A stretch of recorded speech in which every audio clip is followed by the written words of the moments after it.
Hello and welcome to German Punkt. Today we're going to learn a very important German grammar topic, which is Akkusativ Personal Pronomen. So let's start.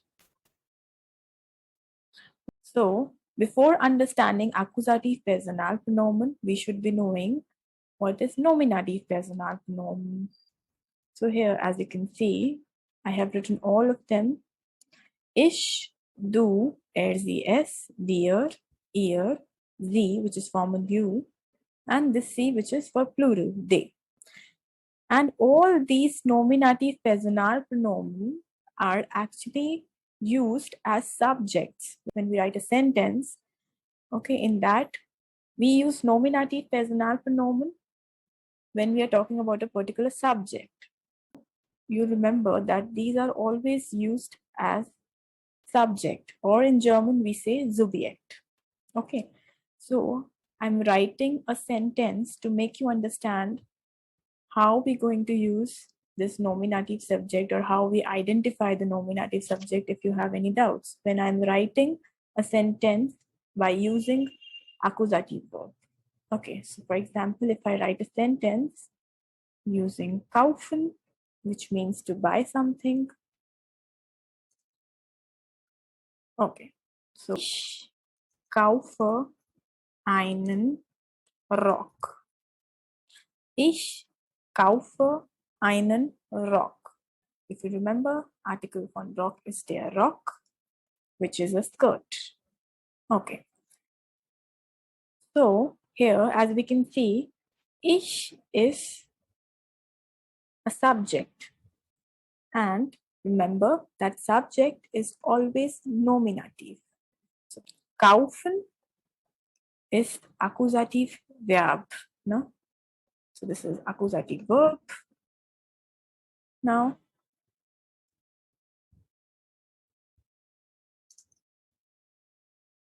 and remember that whenever we make use of accusative verb, the impact of accusative verb is always on the object which you are writing immediately after it. Yeah, the impact of accusative verb is never on the subject. It can only impact the direct object which you're going to use with it. Or if you have the confusion in subject or object, remember that kaufen, the person who is purchasing, the person, no, that would be in nominative form. And if I'm making use of kaufen verb, which is accusative, so whatever I am purchasing, no, was kaufe ich? Das, was Frage is accusative. Okay, so whatever I'm buying, that is accusative, which is over here einen Rock. No?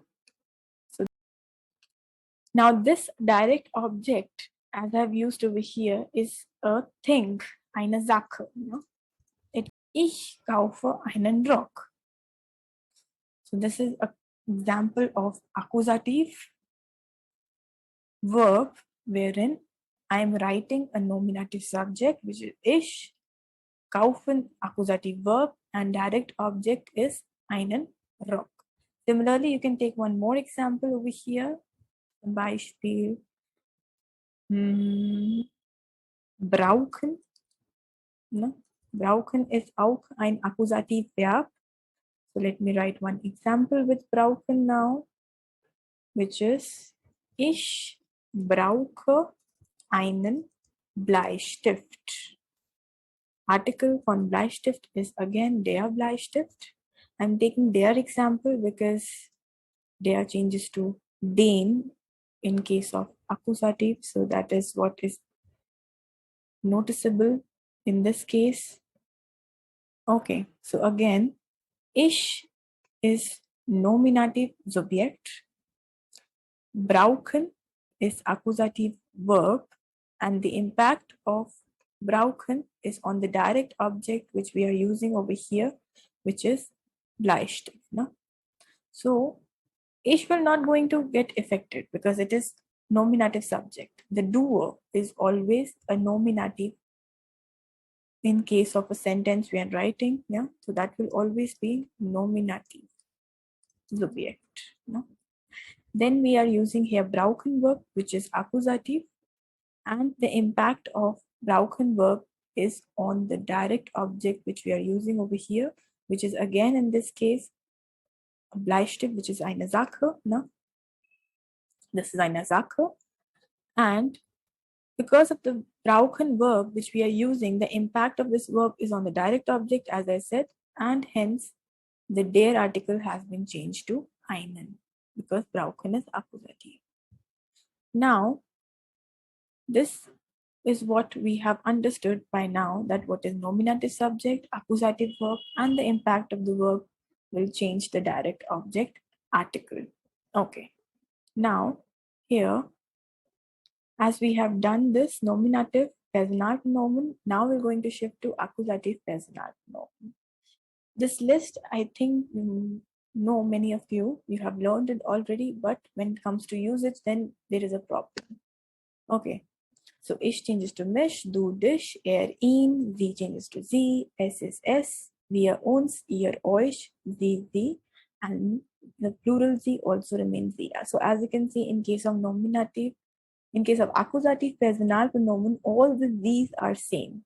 Whether it's feminine sie over here, whether it's a feminine sie, or whether it's formal you. So now I'm going to take a verb. For example, einladen. Einladen means to invite someone. Yeah? Okay. Ich lade meinen Freund ein. Ich lade meinen Freund ein. As I told you that einladen is accusative verb. So the impact of einladen verb is on the object, and this time the object is not a Sache, it's not a thing, but it is a person. Das ist eine Person, and which is der Freund. Now, since Freund is having der article, it is now being changed to meinen Freund because of the effect of einladen verb, which is accusative verb. And remember that einladen is ein trennbares Verb. No? So we will only conjugate laden and ein will go at the end. Ich lade meinen Freund ein, where ich is nominative subject, einladen is accusative verb, and the impact of einladen is on the direct object, which is over here a person, and we have changed their article to meinen. Okay, so till now we are clear with this. Okay, so how we're going to use accusative Personalpronomen in this case? In case I don't want to mention that he's my friend, but I just want to mention that I am inviting him. So in this case, I cannot write meinen Freund as er. No? You cannot mention that friend as er because er is nominative Personalpronomen and it can only come in place of subject. If I want to invite someone and that someone person is accusative person, then I need to make use of accusative Personalpronomen for that. So in this case, I would going to write a sentence as ich lade ihn ein. Ich lade ihn ein. As you can see that meinen Freund has now been changed into ihn because we are writing here accusative person and ich is nominative person. Yeah. So we can't write here er. So this would be ihn. Similarly, if I take one more verb now, which is, for example, anrufen, no? Which means to call someone, as in to call someone on phone. So anrufen, remember that anrufen is auch ein trennbares Verb. This is also a separable verb. So if I make a sentence now, er ruft seine Mutter an. Er ruft seine Mutter an. He's calling his mother. Now, instead of seine Mutter, if I just want to say he is calling her, then I will change seine Mutter into Akkusativ Personalpronomen, and because she is feminine, so I will change it to feminine, which is sie. Er ruft sie an. So here, seine Mutter, accusative person, has now changed into Accusative Personalpronomen, which is sie in case of Accusative Personalpronomen. Similarly, if you are writing here any other verb, for example, besuchen, which means to visit someone. Now remember, besuchen is also accusative verb, and hence the person whom we are visiting, that would be accusatives. So let's see this again with the help of an example.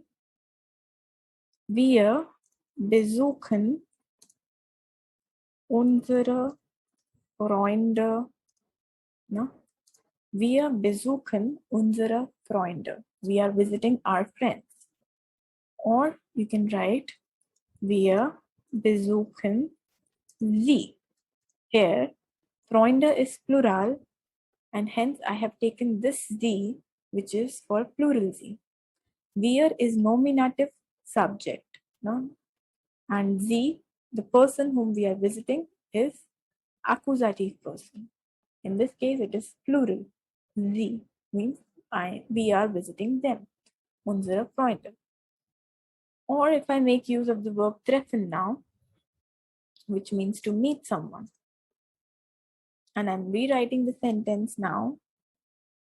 Er trifft seinen Freund oder seinen Vater, let's say. Er trifft seinen Vater. Now, if I want to change the subject by using Akkusativ Personalpronomen, it will change to er trifft ihn. No? Er trifft ihn. Seinen Vater is masculine and it is accusative person. So the pronoun which I'm going to select from accusative list is ihn. So er trifft ihn. Yeah? Okay. Now, we have to now understand the difference between wer and wen. Since we have done accusative person and nominative person, so now it's very important to understand the difference between wer and wen. Okay, so many of you are aware already that wer is used as nominative person, as in when we are making question where the answer is nominative person, that is used for nominative person, and this is used in case of accusative person when the person is in accusative form. This is where accusative.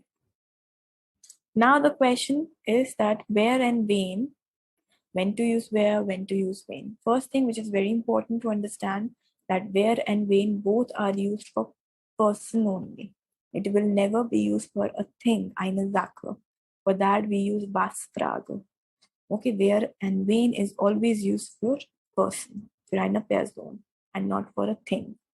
Ja, nicht für eine Sache. Okay, so now we're going to write one example or a sentence. Ich rufe meinen Vater an. Yeah. Okay, as I said that ich is nominative subject and the effect of unrufen verb is on Vater, so it has been changed to meinen Vater. Or I can rewrite the sentence as ich rufe ihn an. No?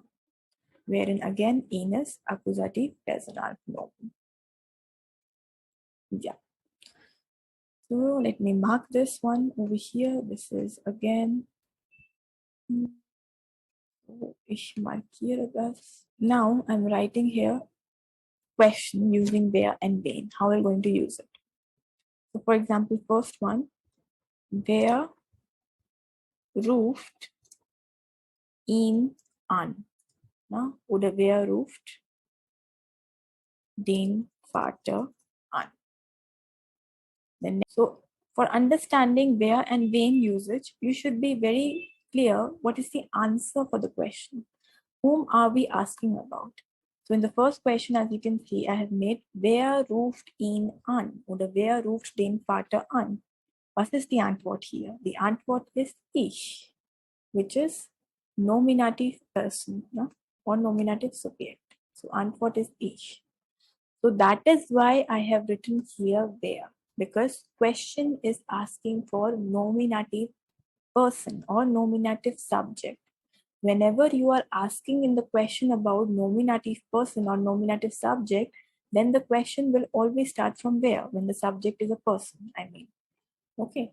And here, if we see the next question, wen rufst du an is missing. So I just write wen rufst du an.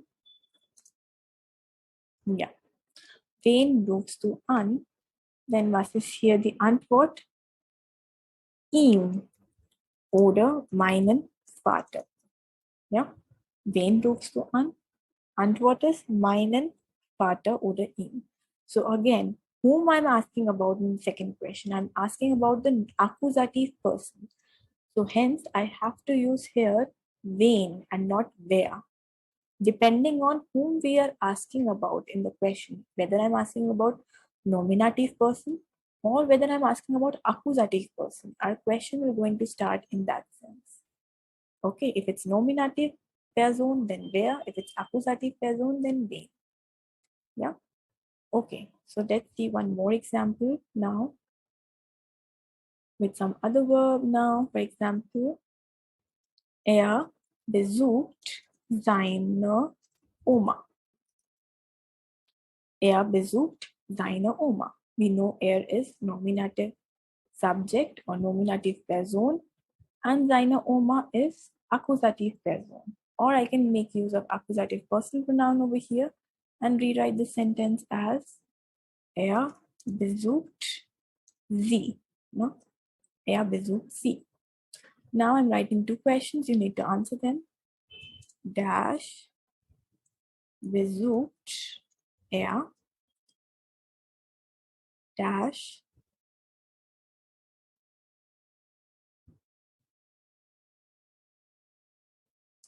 die Oma. No? Dash besucht er. So, was ist die Antwort hier? Die Oma. No? So, what will be the question? Wen? Wen besucht er? So, die Antwort ist seine Oma oder die Oma. Then next, Dash besucht die Oma. Dash besucht die Oma. So, we are asking for nominative person over here, which is wer. Wer besucht die Oma? Und Antwort ist er. Und hier die Antwort ist seine Oma oder sie. No? Yeah. So depending on whom we are asking about in the question, whether we are asking about nominative person or accusative person, we have to choose wen or wen accordingly. One more clue is there inside the question itself, that when I have written the question, er is already present in the question. And er symbolizes that nominative person is already there. And what is missing is accusative person. And hence we are writing here wen. As you can see, the same case in the second question, the Oma. And Oma is accusative person according to our sentence. And what is missing in the last question is nominative person. And hence you can choose there. I hope this has cleared many doubts.